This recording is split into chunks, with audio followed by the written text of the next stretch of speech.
변호사님, 네, 오늘은 공사중지 가처분을 주제로 몇 가지 여쭤보려고 합니다. 그 공사중지 가처분이 신청이 어떤 거고, 네. 언제 하는지, 그리고 언제 인정될 수 있는지에 대해서 알아보겠습니다. 네. 변호사님, 공사중지 가처분이 일단 무엇인지가 좀 궁금하고요. 누군가 무단으로 공사를 하면 멈추게 하는 네네. 거라는 느낌은 좀 드는데, 이걸 왜 가처분으로 음. 신청해야 하는 건지, 그리고 가처분이 무엇인지도 함께 좀 말씀 부탁드립니다.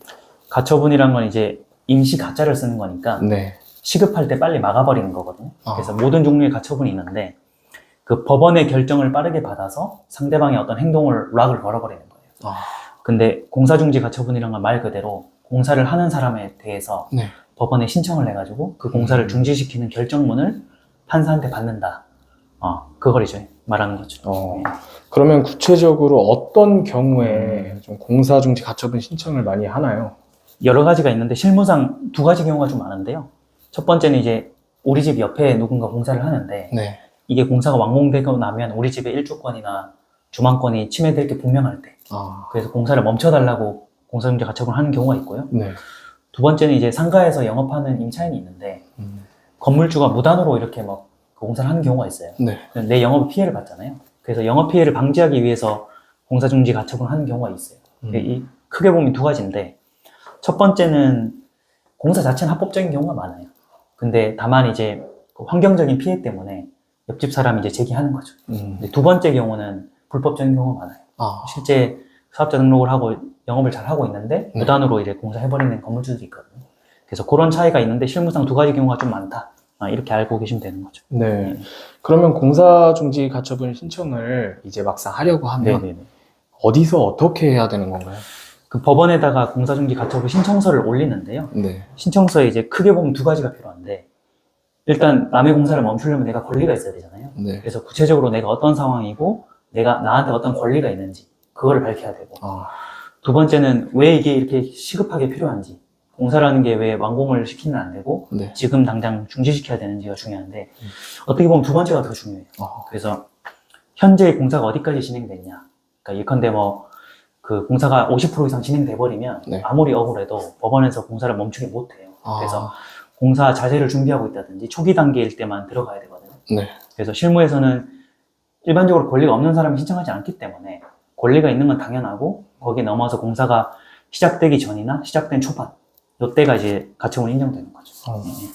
그러면 신청서를 이제 법원에 넣은 후에는 어떻게 하는지가 궁금하는데요. 뭐 가만히 있어도 법원이 알아서 진행을 해주는 건지 아니면 또 무언가의 조치를 해야 되는지가 궁금합니다.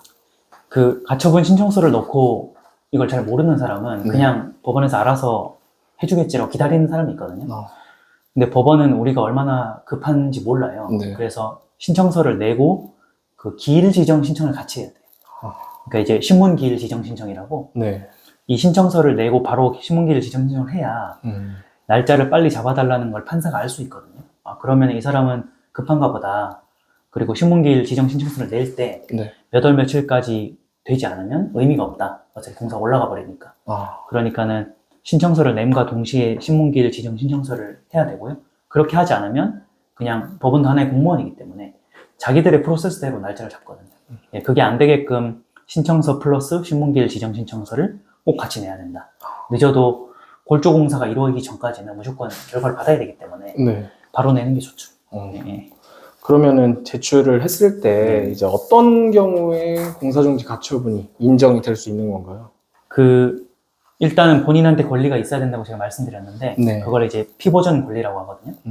본인에게 예를 들어 상가 임차인이면은 내가 정상적인 임대차 계약을 맺고 계약 기간에 남아있다, 이걸 보여줘야 되고, 두 번째는 제가 제일 중요하다고 말씀드린 시급성. 현재 지금 어디까지 공사가 됐다. 여기서 더 되면 안 된다. 그게 이제 두 번째고, 세 번째는 그 가처분을 한다는 거는 본소송도 같이 한다는 뜻이에요. 급해서 가처분 했을 뿐이지.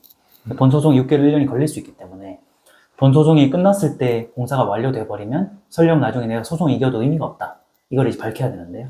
그걸 이제 법원에서는 공사를 중지했을 때 입는 불이익, 그러니까 공사하는 사람, 공사를 중지시켰을 때 입는 불이익하고 그 방치했을 때 입는 불이익, 그러니까 신청하는 사람, 그 두 가지를 비교해가지고 지금 현재 공사를 빠르게 멈춰야 된다. 이 두 가지 이익 경량을 해서 판단을 하니까 그거를 이제 잘 적는 게 중요한 거죠. 예.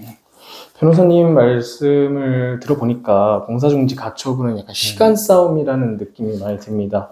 최대한 빠르게 신청서를 올리고 재판을 받는 게 중요할 것 같습니다. 이거는 그 의뢰가 들어오면 저희가 야간 작업을 해서라도 당일날 하는 경우가 많아요. 네. 왜냐면 시급하기 때문에. 그래서 수석 변호사님들이나 우리 변호사가 모여가지고 당일 작업을 하더라도 다음날 바로 신청서를 올리고 신문기일 신청서를 바로 올리면 빠르면 일주일에 열흘 후에 기일을 잡아주거든요. 네. 그러면 그때 저희가 변호사가 출석해서 해명을 하고 결과까지도 한 2주 정도면 된다. 그러면 보통 이제 2주 정도 후에 예를 들어 인정이 됐다 네. 하면은 공사가 멈춰버리는 거니까 그로부터 멈춘 상태에서 소송을 할 수 있는 거잖아요. 네. 시간 여유가 좀 있는 거죠. 빠르게 진행해야 돼요.